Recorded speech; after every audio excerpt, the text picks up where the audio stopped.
भाई जो गुरु वचन पे डट गे, कट गे फंद 84 के।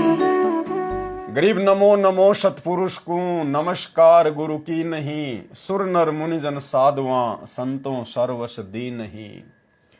सतगुरु साहिब संत सब दंडोतम प्रणाम, आगे पीछे मध्य हुए तिनको जा कुर्बान। आगे देखिए गुरुदेव भगवान ने किस प्रकार से अपने मुंह बोले गुरुदेव आदरणीय राम देवानंद जी की महिमा की है।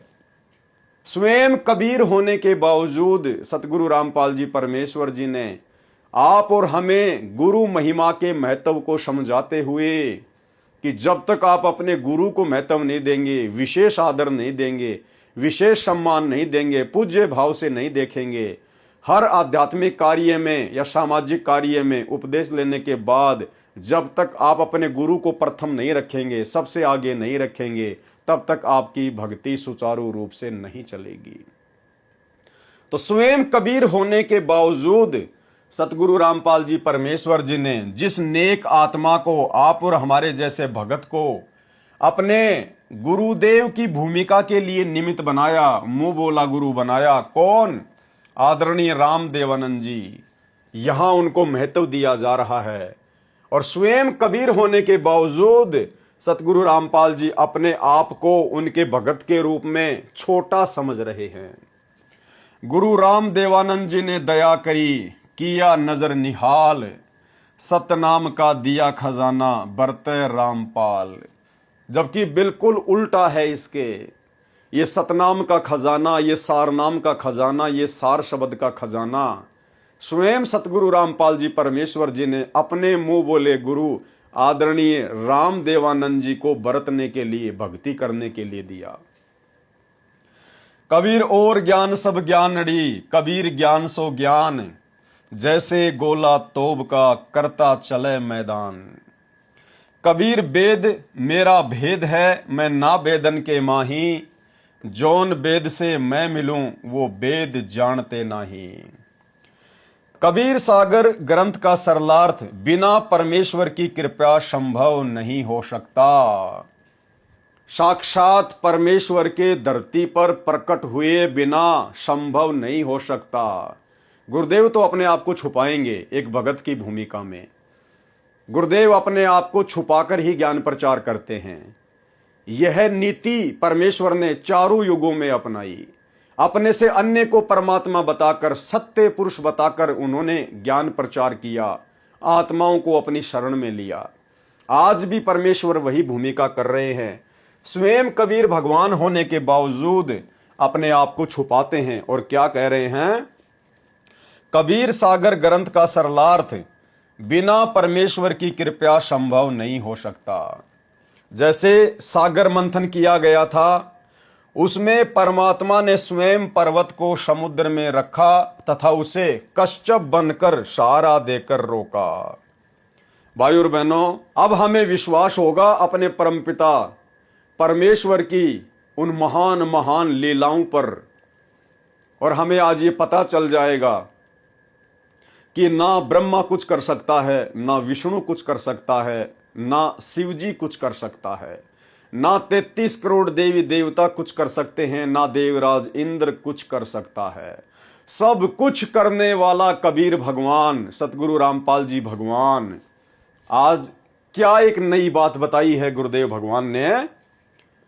जैसे सागर मंथन किया गया था, उसमें परमात्मा ने, कौन से परमात्मा ने? सतगुरु रामपाल जी भगवान ने, जिनका वैदिक नाम है कबीर देव। चाहे कबीर देव कहो, चाहे सतगुरु रामपाल जी कहो, बात एक ही है।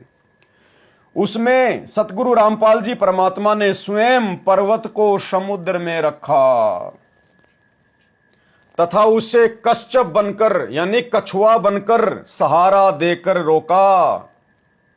शेष नाग का नेता, नेता क्या होता है? रई घुमाने का छोटा व कुछ मोटा रस्सा।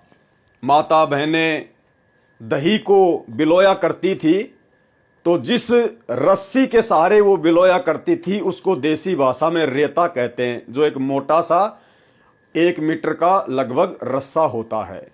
तो परमेश्वर सतगुरु रामपाल जी ने अर्थात कबीर परमात्मा ने शेष नाग का वो रस्सा बनाकर, रेता बनाकर और सागर मंथन किया था। स्वयं ना दुर्गा के वश की बात थी, ना ज्योति निरंजन के वश की बात थी। ये सारी लीला कबीर परमात्मा ने की, सतगुरु रामपाल जी भगवान ने की। इतने समर्थ हैं हमारे गुरुदेव भगवान। जैसे सागर मंथन किया गया था, उसमें परमात्मा ने स्वयं पर्वत को समुद्र में रखा तथा उसे कश्यप बनकर सहारा देकर रोका। शेष नाग का नेता रई घुमाने का छोटा व कुछ मोटा रस्सा बनाया, तब सागर मंथन हुआ था। उससे अनमोल रतन निकले थे। ये सारी लीला परमेश्वर की, इसलिए इनको सर्वशक्तिमान भगवान कहते हैं, सर्वशक्तिमान परमात्मा कहते हैं। कबीर सागर का मंथन परमेश्वर कबीर जी तथा पूज्य गुरुदेव स्वामी रामदेवानंद जी की असीम कृपा से संभव हुआ है। देखो किस प्रकार से सतगुरु रामपाल जी परमेश्वर जी के द्वारा स्वयं कबीर परमात्मा होने के बावजूद आप और हमारे जैसे एक जीव आदरणीय रामदेवानंद जी को अपना मुंह बोला गुरु बनाकर उनकी महिमा की जा रही है, उनको महत्व दिया जा रहा है। जिस प्रकार लोक दिखावे में 650 साल पहले इसी कबीर परमात्मा ने, सतगुरु रामपाल जी ने बनारस के काशी में पंडित रामानंद जी को अपना मुंह बोला गुरु बनाया और आजीवन उनकी महिमा करते रहे।